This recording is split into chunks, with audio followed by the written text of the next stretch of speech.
Pulivendula ZPTC ఉప ఎన్నికల్లో TDP ఘన విజయం సాధించింది.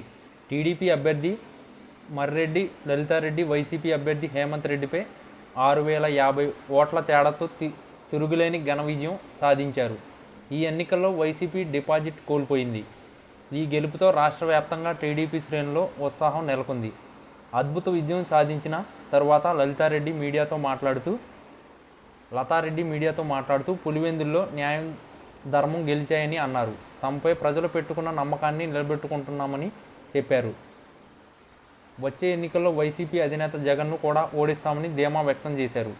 మంత్రి సవిత మాట్లాడుతూ పులివెందుల్లో ప్రజాస్వామ్యం గెలిచిందని చెప్పారు.